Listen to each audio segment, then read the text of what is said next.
Mateo 26, versículo 57. Jesús ante el concilio. Los que prendieron a Jesús le llevaron al sumo sacerdote Caifás, a donde estaban reunidos los escribas y ancianos.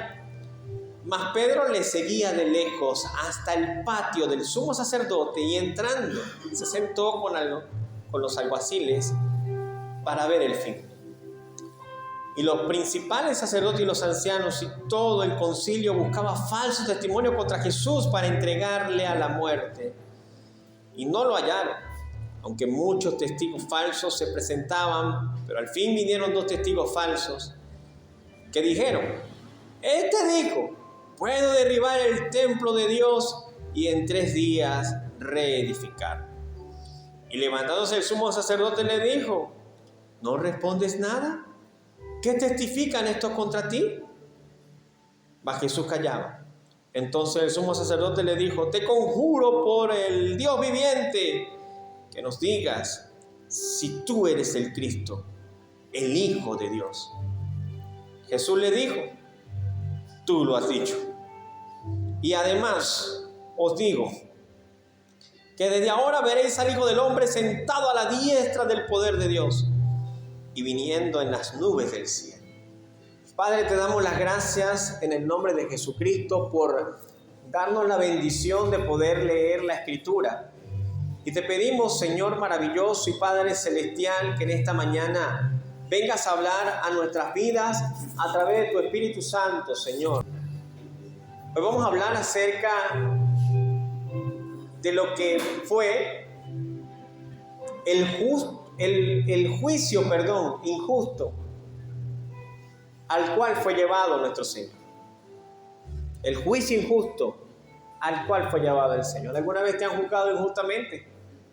Pues esto fue lo que sucedió en este caso, pero a una escala bastante delicada.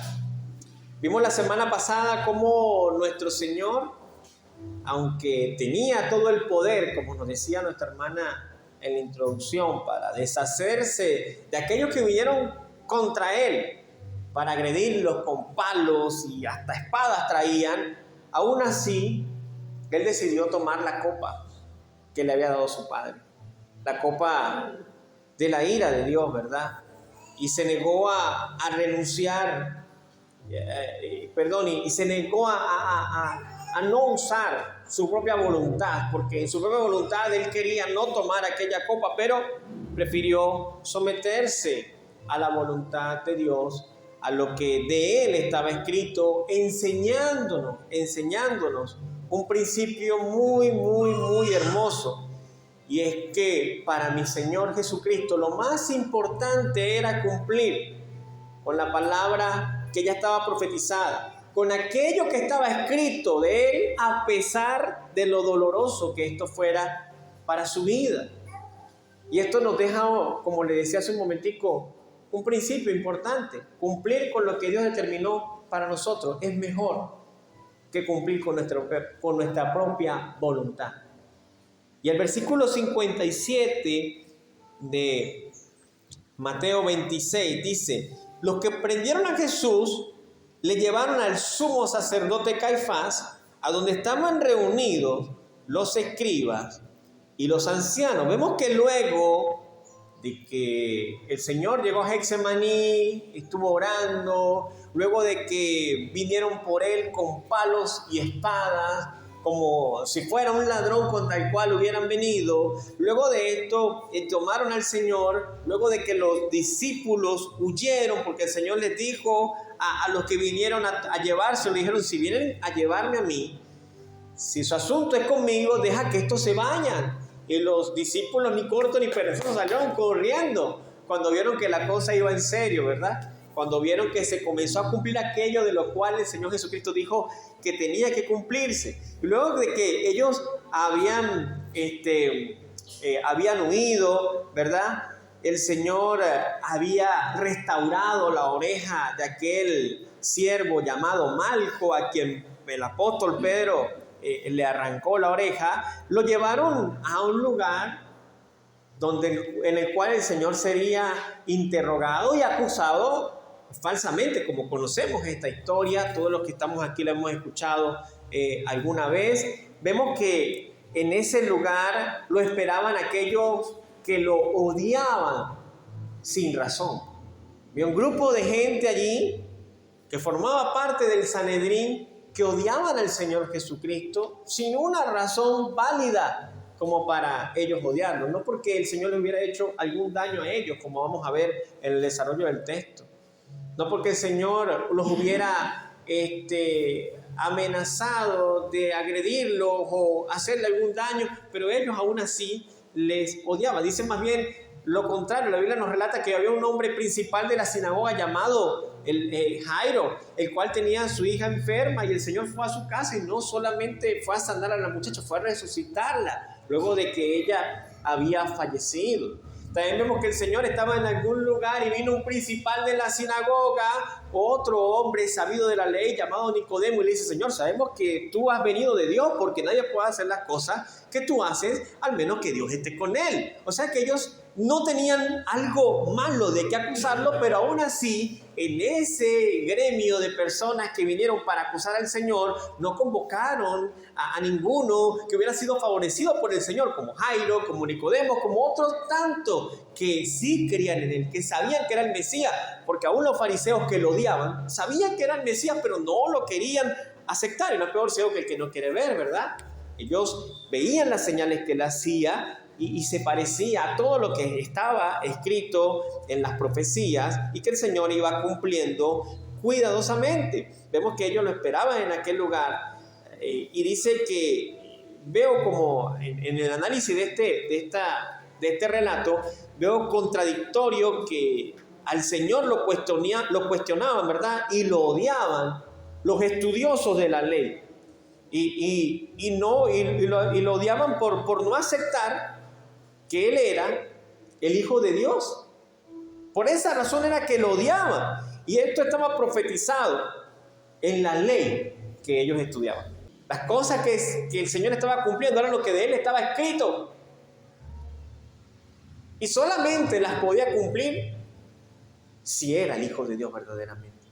Alguien llegó a algún razonamiento hace algunos años diciendo: lo que pasa es que Jesús era un maestro de la ley, un estudioso de la ley, que sabía todas las profecías que estaban escritas con referente al Mesías, y pues entonces Él fue a cumplirlas para que todos creyeran que Él era el Mesías. Pero eso no cuadra. Esa lógica no cuadra por el nacimiento virginal del Señor. Ya allí se cae aquello de que el Señor sabía lo que tenía que cumplir porque lo había estudiado y comenzó a cumplirlo. ¿Y cómo cumpliría su nacimiento virginal?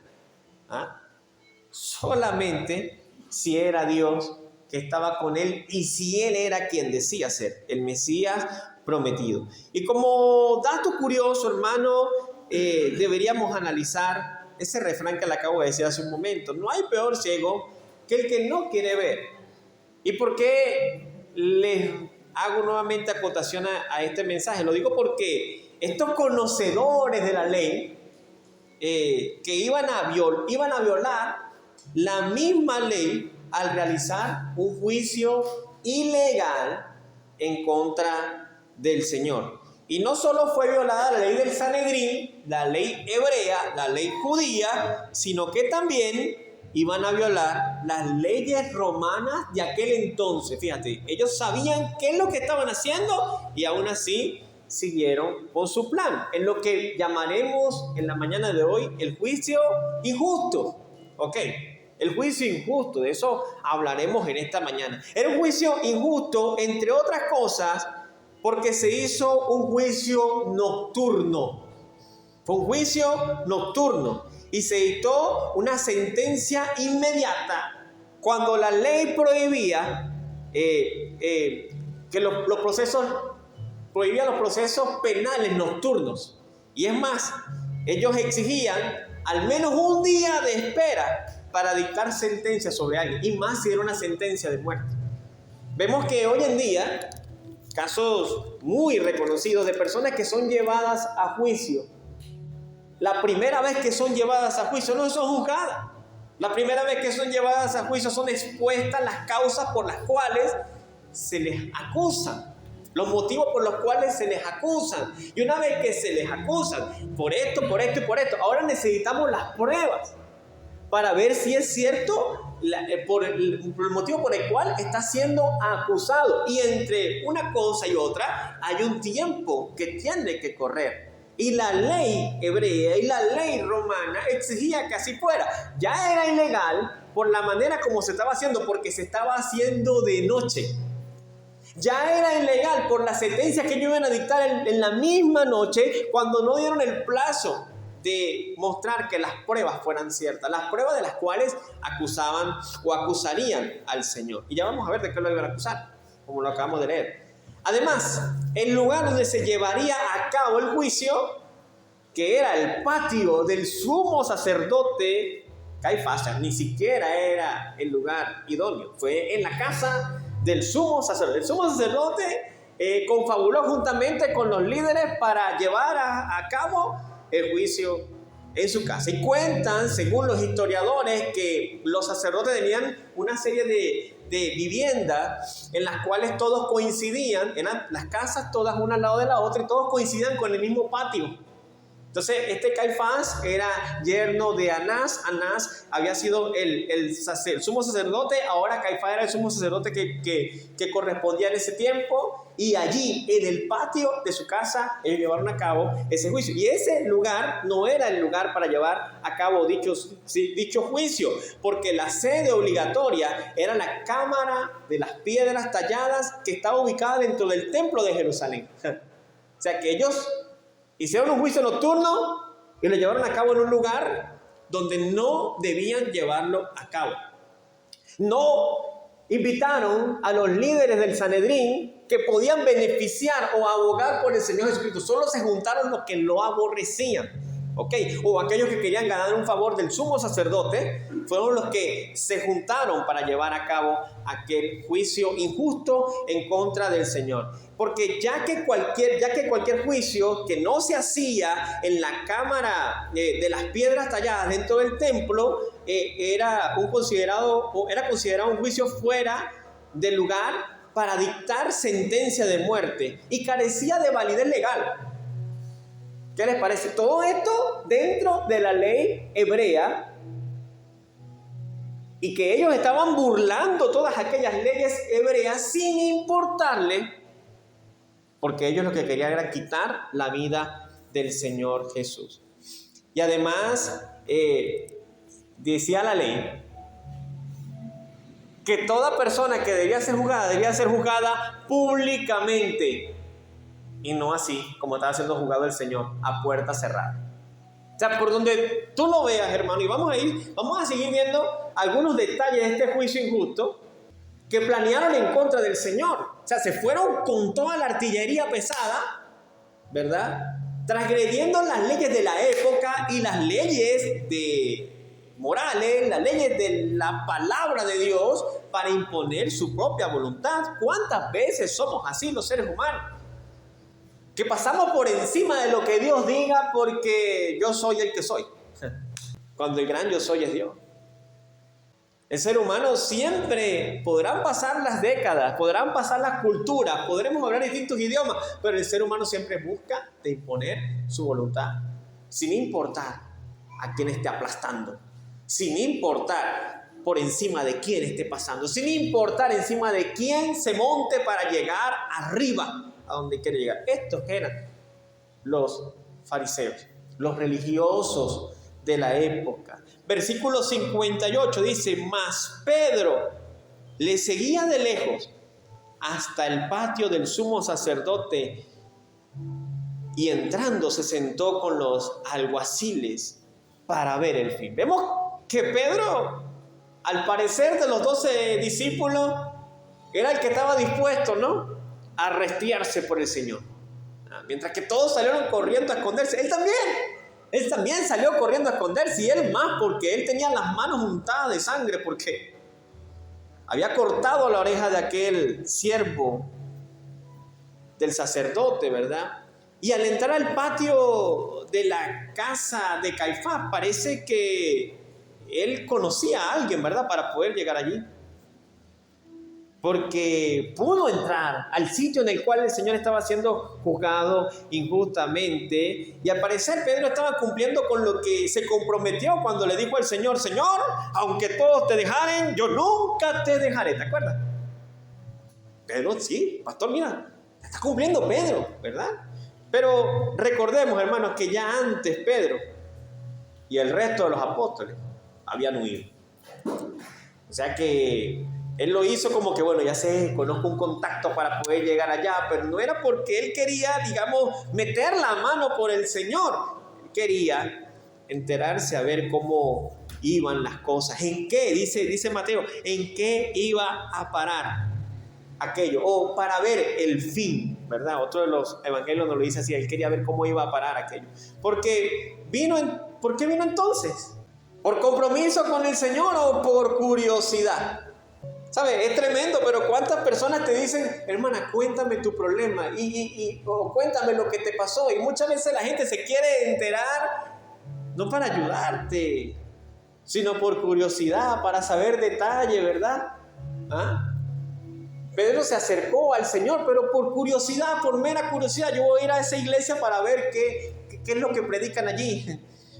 Y siente que porque viene a la iglesia está cerca del Señor. Pedro estaba cerca del Señor, pero no estaba dispuesto a accionar lo que él había prometido. Señor, hasta mi vida daría por ti. En ese momento el Señor lo estaba juzgando injustamente, y cuando comenzaron a acusarlo, Pedro sabía que todo lo que estaba ocurriendo allí era ilegal, y aún así no se paró, ¿verdad? A decir: mire, señores, ustedes están siendo ilegales, señores, ustedes... No metió la mano por el Señor, pero él estaba allí, cerca, pero sin compromiso. ¿Hasta dónde llega la valentía de algunos? ¿Era útil la presencia de Pedro en ese momento? Ahí en ese lugar, más bien se estaba exponiendo. El Señor le dijo a los que vinieron a prenderlo aquella noche: si el asunto es conmigo, llévenme a mí, pero dejen que ellos se vayan. El Señor les había dado la libertad, váyanse. Pero Pedro terqueando, como siempre, ¿verdad? Pedro terqueando, Pedro siempre Pedro. Y sabe, no quiero que miremos mal a Pedro, hermano. El mensaje nos lleva a analizar lo siguiente: ¿cuántas veces podemos ser como Pedro? Allí cerca del Señor, pero alejados de nuestro compromiso con Él. ¿Sabe? Es la persona que dice: yo me congrego en tal lugar, pero hasta allí. No quiero compromiso con el Señor. Que se hagan evangelizar los que evangelizan, que vayan a hacer la obra del Señor los que lo vayan. Pero yo estoy cerca del Señor, no sé, que nadie dude de mi salvación, ¿verdad? Pedro estaba cerquita allí, pero no daba el paso que tenía que dar, ¿verdad? Y es que Pedro creía, hermano, que era más fuerte de lo que en realidad era. Porque el Señor le dijo: Pedro, ¿tú me vas a negar? No, Señor, yo hasta la muerte iría por ti. Pedro, antes que el gallo cante, tú me negarás. Primera de Samuel 2:9: el que guarda los pies de sus santos, mas los impíos perecerán. Él guarda los pies de sus santos, mas los impíos perecerán en tinieblas. Y quiero que te quedes con este último reglón, porque dice: porque nadie será fuerte por su propia fuerza. Nadie será fuerte por su propia fuerza. Eso nos lleva al siguiente principio. No podemos pensar como Pedro, ¿verdad? Que por nuestra propia fuerza yo puedo dejar el pecado y todo aquello que nos aleja del Señor. No. Y mucho menos si nos rodeamos de malas compañías como Pedro, ¿verdad? Porque dice el versículo 58: y se sentó con los alguaciles para ver el final. Para ver el fin. O sea, Pedro ya estaba mal, ¿verdad? Confiando que no, el Señor me dijo que yo le iba a negar, pero yo no voy a negar nada. El Señor cree que yo no soy capaz de dar mi vida por Él, pero sí voy a ir a la muerte por Él. Yo mismo soy. Él confiando más en sí mismo que en lo que el Señor le había dicho. Y de paso, que ya estaba mal, se rodea de muchas personas que no le iban a hacer bien. Personas que le iban a hacer entrar en una presión, que le iban a hacer olvidarse de todas las promesas que él había hecho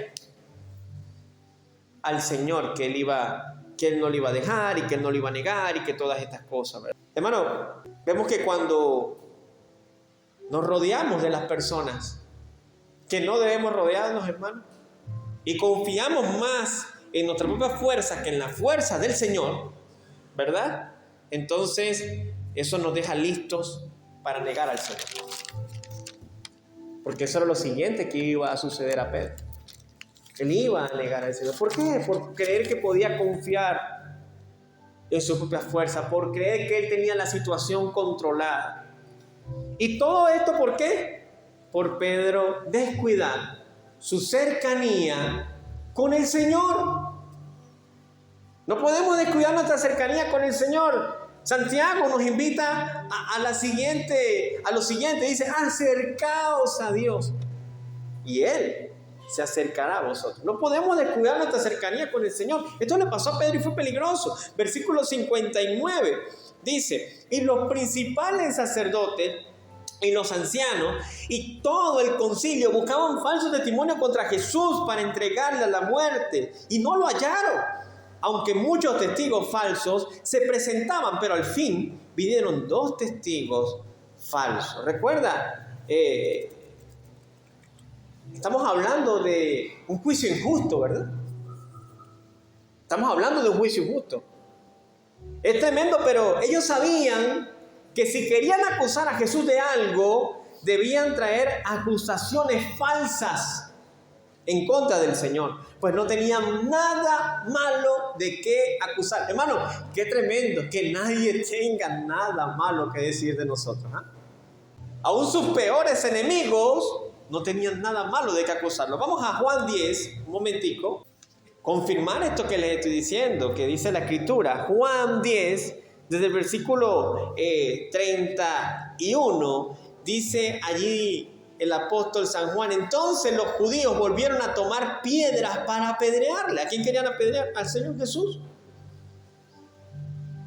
Y Jesús les respondió, muchas buenas obras os he mostrado de mi Padre, ¿por cuál de ellas me apedreáis? Y le respondieron los judíos diciendo, por buenas obras no te apedreamos, sino por la blasfemia, porque tú, siendo hombre, te haces Dios. O sea, nosotros, tú eres tan bueno que por eso es que te queremos matar. ¿Eso qué sentido tiene? Pero veamos la cauterizada que estaba en la mente de aquellos escribas, fariseos, líderes religiosos de la época que se sentían desplazados por el Señor Jesucristo. Ellos decían, el mundo se va tras Él.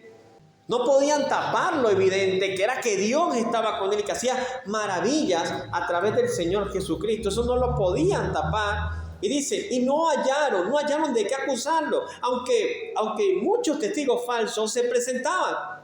Pero al fin vinieron 2 testigos falsos. Vamos a Marcos 14, 55. Dice allí la Escritura, y los principales sacerdotes y todo el concilio buscaba testimonio contra Jesús para entregarle a la muerte, pero no lo hallaban. Porque muchos decían falsos testimonios contra él, mas sus testimonios no concordaban. Fíjate, trajeron gente que mintiera. Pero aún la mentira, para poder acusar a alguien, tenía que coincidir. Y esta gente que habían traído para acusar falsamente al Señor Jesucristo, no se ponían de acuerdo. Uno decían una cosa, otro decían la otra. Y todo era mentira. Hermano, es por eso que cuando una persona es interrogada, tiene que mantener su palabra, ¿verdad? Cuando la persona dice la verdad, es fácil mantener su palabra porque no hay otra situación que él esté exponiendo. Pero cuando dice una mentira, cuando la persona es mentirosa, hermano, dése cuenta. Hoy le dice una cosa, mañana te dice la otra. ¿Qué digo mañana? Más tarde te dice la otra. Pero tú me dijiste, yo te dije eso, sí. Porque no sabe ni siquiera lo que está diciendo. No concuerda lo que dice con lo que dice nuevamente, porque es una mentira. Al Señor buscaron 2 testigos que lo acusaran. Y dice, pero sus testimonios no concordaban. Versículo 57 de Marcos 14 dice, entonces levantándose unos, dieron falso testimonio contra él diciendo, nosotros le hemos oído decir, yo derribaré este templo hecho de mano y en 3 días lo edificaré otro hecho sin mano. Pero ni aún así concordaban en el testimonio. ¿Qué te parece? Una acusación que habían preparado en contra del Señor. Y por esta razón, tardaron tanto en ponerse de acuerdo, pues no concordaban. ¿Cómo? Porque, ¿sabe? La ley de Moisés enseñaba que para alguien ser juzgado a muerte tenía que tener el testimonio de 2 o 3 testigos. Y si 2 no se ponían de acuerdo, no podían condenar al Señor a muerte. Pero ellos se las arreglaron, ¿verdad? Así como se las arregló Jezabel en el tiempo del rey Acab. Y Acab se empecinó con la viña de Nabot. Y Jezabel le dice, pero tú eres el rey, toma la viña. No, pero es que se la pide a Nabot que me la vendiera, pero no me la quiere vender, porque dijo que era una herencia de sus padres. Que Jezabel se consiguió 2 testigos falsos que testificaron en contra de Nabot, le quitaran la vida a Nabot para que el rey pudiera quedarse con la viña. Los testigos falsos, que ante los ojos de Dios son vistos con malos ojos. Éxodo 23. Mira la ley de Dios a través de Moisés a su pueblo Israel. Dice, versículo 1, no admitirás falso rumor, no te concertarás con el impío para ser testigo falso, no seguirás a los muchos para hacer el mal, ni responderás en litigio, inclinándote a los más para hacer agravio. Fíjate lo que está diciendo el Señor aquí a través de Moisés. No creas en el falso rumor. Y es una de las cosas a las que nosotros tenemos la debilidad, ¿verdad? Es creer a lo primero que nos digan de alguien. Y más si lo que nos vienen a decir está mal, es algo malo. Lo creemos enseguida. Y el Señor le dijo a Israel, nos dice a nosotros, no admitirás falso rumor, no te concertarás con el impío para ser testigo falso. Cuando nosotros concertamos la falsa acusación de alguien, hermano, nosotros nos hacemos partícipe de ese testigo falso. ¿Sabe cuántas personas vienen a hablarnos mal de alguien? Mira, hermano, te voy a contar lo que fulano me hizo. Ajá, pero ya hablaste con fulano, anda a hablar con fulano. Porque Mateo 18 nos deja ver cómo se arreglan las diferencias dentro de la iglesia. Si tienes un problema o una diferencia en contra de tu hermano, tú ve y habla con él. Y si no te atiende, si no te quiere recibir, busca 2 o 3 testigos. Pero primero la recomendación es tú habla con él. Pero nosotros ¿qué hacemos? Primero difamamos a la persona, ¿verdad? Hablamos con todo el mundo lo que esa persona nos dijo o nos hizo y lo malinformamos. Y el Señor dice que no debemos admitir falso rumor, no debemos concertar con aquello, porque son más. La mayoría dice que fulano es malo y nos dejamos arrastrar por la mayoría. Hermano, dice la palabra del Señor y está llena de ejemplos que en el tiempo de Moisés el Señor mandó 2 espías, uno por cada tribu. Y 10 de los espías vinieron diciendo, la tierra es buena, fluye leche y miel. Pero allá están los hijos de Anac, son hombres inmensos. Y la mayoría, que fueron 10, hicieron desfallecer el corazón de Israel, que venía esperanzado en tomar esa tierra prometida. Pero se levantó Caleb y Josué y dijeron, sí, ellos son grandes, la tierra es buena, pero tranquilo, que eso por muy grande que sea, nos lo vamos a comer como el pan. No se preocupe, Dios está con nosotros. Pero ¿qué escuchó la gente? La voz de la mayoría. Los 10 dijeron, la tierra es buena, pero hay gigantes, hay muchos obstáculos. Y por escuchar a la mayoría, esa generación no comió de la tierra prometida. No vivió en la tierra prometida. Pero Josué y Caleb, que eran la minoría, ¿verdad? Lo que afectaron fueron la mayoría. La minoría no afectó al resto. Pero esa minoría sí gozó de la bendición de la tierra prometida. Usted lee el libro de Josué y Josué termina diciéndole al pueblo, aquí está, Dios cumplió con su promesa. Todo lo que Dios le dijo que iba a hacer, lo hizo. Y las tierras que prometió a nuestros padres, se las dio. Es más, les dio edificios que ustedes no construyeron, tierra que ustedes no sembraron, semilla que ustedes no plantaron. Todo eso se lo dio Dios a ustedes. Riqueza que ustedes no trabajaron, porque Dios cumplió con su promesa. Y sabe, todo el pueblo, la generación que salió de Egipto, no gozó de esa bendición. ¿Sabe por qué? Por creerle a la mayoría. Así que hermano, no se deje arrastrar por el chisme y por la mala información. Busque siempre de corroborar la información, porque Dios le mandó a su pueblo, no te dejes llevar por falso rumor. No participe, no seas partícipe con el testigo falso porque la mayoría dice algo. No. Volviendo a lo del juicio injusto, como les dije, vamos a hacer mención a esto en varios pasajes de nuestra enseñanza de hoy. No buscaron la verdad, hermano, para condenar al Señor. Y de paso, no se le permitió ni se le dio la oportunidad de defenderse. Lo trajeron prácticamente para sentenciarlo a muerte, sin juzgarlo justamente, sino haciendo un juicio en la oscuridad.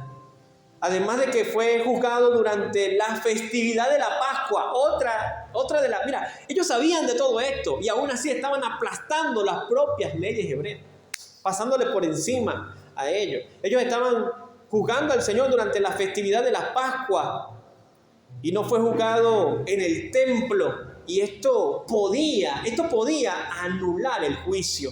Pero ellos malinterpretaban más bien las palabras del Señor al decir que Él, lo acusaron de esto, ¿verdad? Que Él, dice, le hemos oído decir que yo derribaré este templo hecho a mano en 3 días y lo edificaré otro hecho sin mano. ¿Sabe? El templo de Jerusalén había sido construido en más de 45, 46 años. Él decía que podía destruir ese templo, ¿verdad? Él no se refería a ese templo, se refería a que el templo de él podía ser destruido y al tercer día resucitar, refiriéndose a su cuerpo, porque él lo dijo de decir, y aquí más que el templo, yo soy más que el templo. Pero ellos interpretaron la palabra de Dios, que es espiritual, la tomaron de una manera literal, ¿verdad? Y es tremendo, hermano, porque a nosotros nos debe llevar a la reflexión lo siguiente: en medio de qué contexto se estaba llevando este juicio, hermano. Nuestro Señor acababa de celebrar la Pascua con sus discípulos, ¿se acuerdan?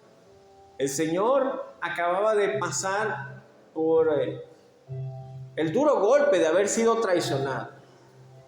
El Señor acababa de pasar por la dura experiencia de haber sido abandonado por aquellos de los cuales Él había cuidado durante todo este tiempo. Además, el Señor tenía esa noche sin dormir. Recordemos que habíamos dicho la semana pasada, hace un par de semanas, que tenía una presión tan alta, pero tan alta, que esto le pudo haber producido la hematidrosis, que su sudor sea como grandes gotas de sangre. Pudo haber el Señor sudado sangre, y lo menos que el Señor podía esperar era algún tipo de compasión en medio de aquel juicio. Pero recordemos, hermanos, que este era un juicio injusto, ¿verdad?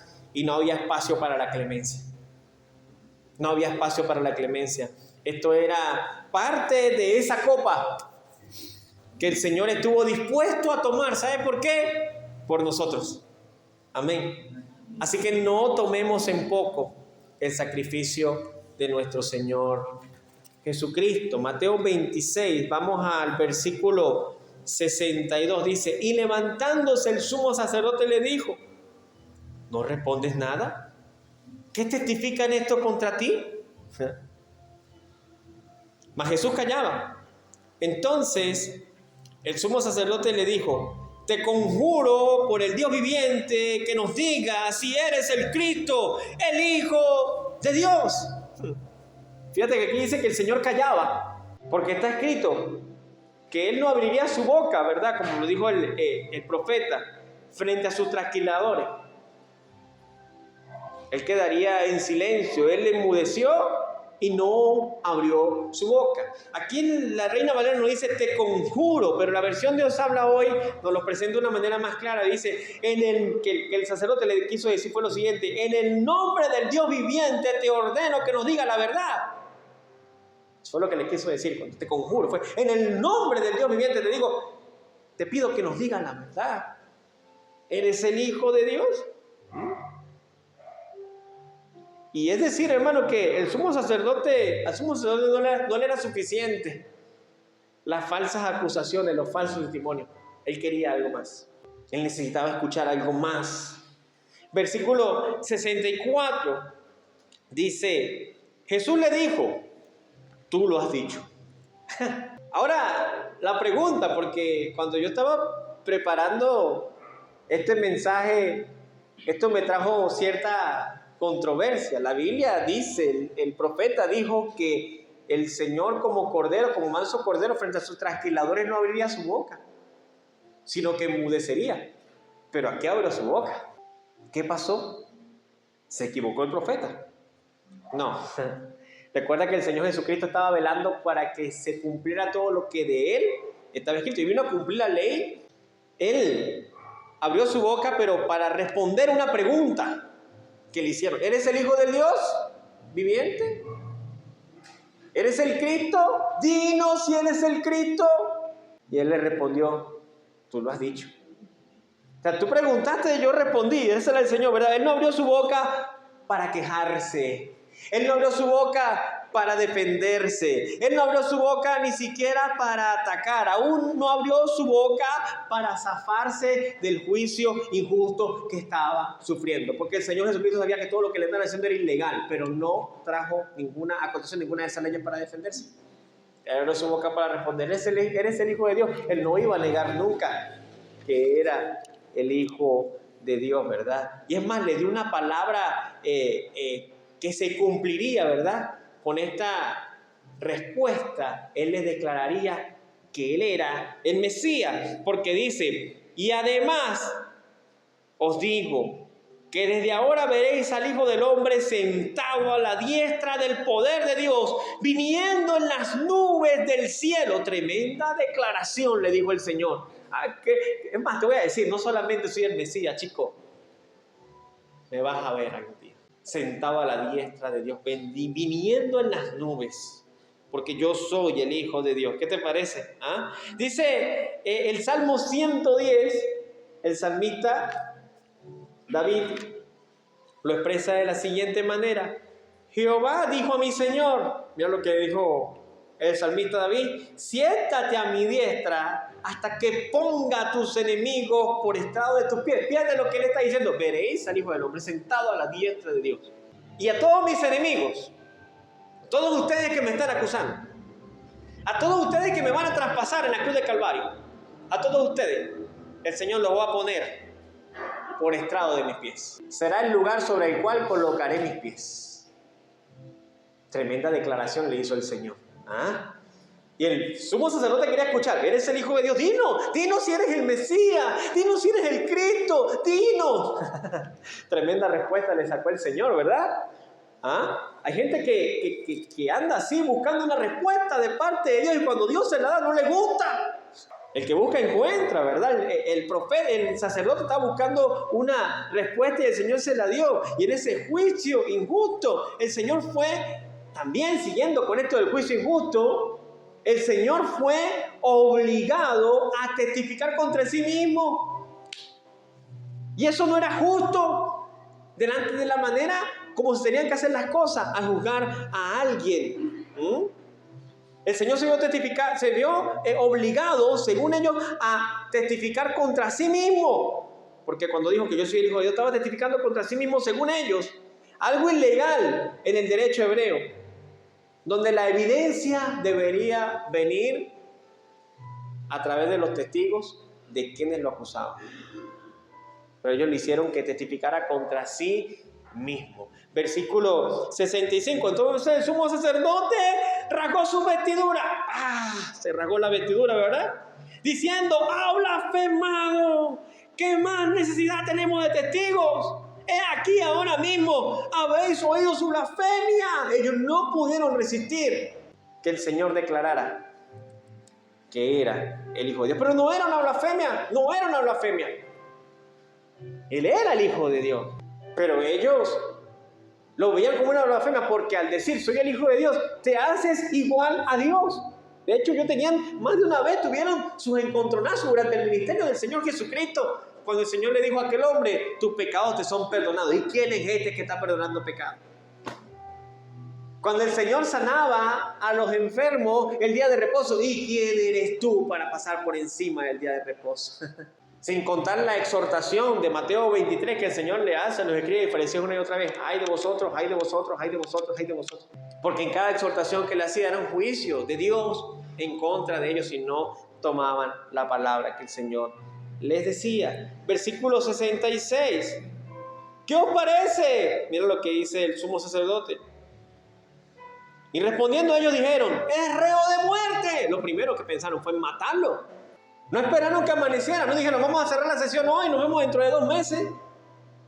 A ver en qué va a parar esto. No dijeron eso. Es reo de muerte, hay que matarlo. Y es que en ese juicio injusto, el tribunal buscaba la pena de muerte por motivos personales y políticos y no religiosos.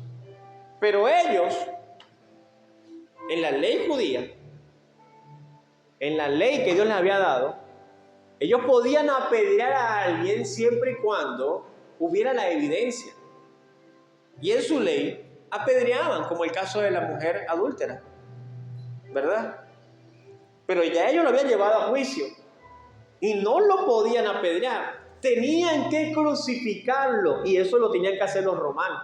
Y ellos se iban a encargar en su juicio injusto de volver este tema religioso en algo político y acusar al Señor Jesucristo de sedición, de que se estaba levantando en contra de César, en contra de las leyes establecidas y por lo tanto había que crucificar. Se atrevieron a ir a más porque querían eliminar al Señor. Versículos 67 y 68, para concluir, dice, entonces le escupieron en el rostro y le dieron de puñetazos y otros lo abofeteaban, diciendo, profetízanos Cristo, ¿quién es el que te golpeó? Comenzaron los maltratos físicos, agresiones verbales, burla. Otro de los evangelistas nos dice que le taparon el rostro y luego de haberle tapado el rostro con una caña le golpeaban en la cara. Y sabe, yo no sé cuántos de los que están aquí cuando éramos niños, por no decir ya de grandes, o a lo mejor hasta adolescentes, quizás hasta la juventud, llegamos a tener alguna pelea con alguien. Y cuando íbamos a pelear con alguien, de pronto la persona que te iba a lanzar los golpes, si tú no sabías pelear, pero por lo menos veías por dónde venían los golpes y aunque sea te quitaban, ¿no? Si no sabías pelear. Y aún a veces cuando veías cómo venía el golpe, venía tan rápido que no te daba chance de quitarte. Pero qué desventaja la que tuvo mi Señor. Porque le taparon el rostro y comenzaban a golpearle con una caña en el... ¿Hermano, sabe el grosor que tiene una caña? Y a darle puñetazo y a escupirle el rostro, hermano. Y además de escupirle, también de darle puñetazo, de darle con una caña, de taparle la cara, de burlarse de él, también lo abofeteaban. Por si fuera poco, lo abofeteaban. Allí comenzó a derramarse la sangre del Hijo de Dios. A partir de allí nosotros pensamos que solamente es en la cruz. No. En la cruz el Señor terminó diciendo consumado es, terminó de derramar la última gota de su sangre. Pero en verdad su sufrimiento y dolor comenzó con esta golpiza en cuanto a lo físico. ¿Y cuál fue su reacción? ¿Cómo nuestro Señor reaccionó en cuanto a esto? Vamos a la conclusión del mensaje de hoy. Vamos a 1 de Pedro, capítulo 2, versículo 22 dice, el cual no hizo pecado, ni se halló engaño en su boca, que cuando le maldecían, no respondía con maldición. Cuando padecía, no amenazaba, sino que encomendaba la causa al que juzga justamente, quien llevó él mismo nuestros pecados en su cuerpo sobre el madero, para que nosotros, estando muertos a los pecados, vivamos a la justicia y por cuya herida fuisteis sanados. Quien cuando le maldecía, no respondía con maldición.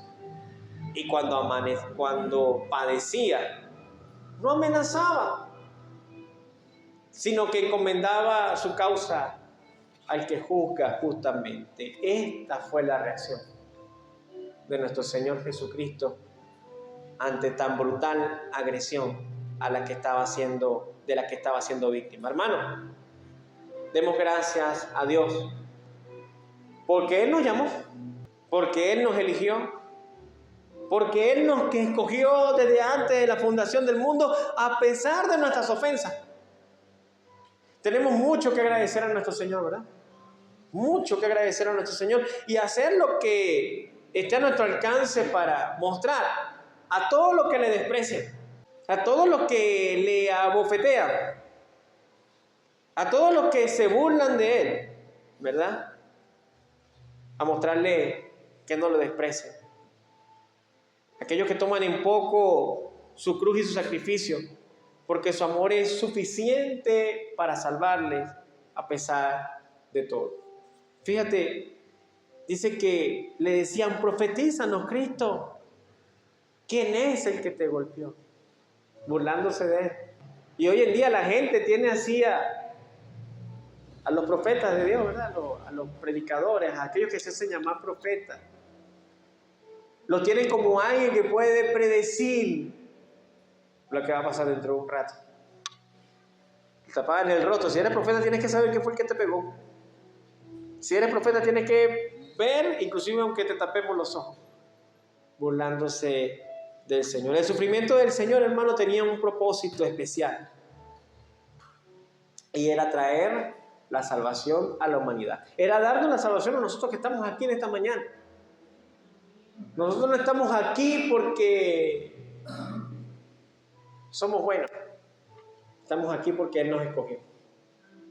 Estamos aquí porque Él nos amó primero a nosotros. Y en esto se manifiesta el amor. No es que nosotros amamos a Dios, sino que Él nos amó a nosotros, porque de tal manera amó al mundo que dio a su Hijo unigénito, lo envió para que todo aquel que en Él crea no se pierda, mas tenga vida eterna. Gracias al Señor por su sacrificio en la cruz del Calvario. Y que nos ayude el Señor a ver en qué área de nuestra vida nos creemos que estamos siendo fuertes, tan fuertes que yo puedo con eso, tan fuerte que yo lo puedo, de verdad, yo puedo superar esto. Pero no seamos sabios en nuestra propia opinión, sabios en nuestra propia prudencia. No creamos en nosotros mismos, creamos en el Señor. Amén. Y en lo que el Señor puede hacer a través de nosotros. Que el Señor me lo bendiga, mis hermanos, y que el Espíritu Santo de Dios siga hablando mejor en cada vida y en cada corazón. Aplauda al Señor.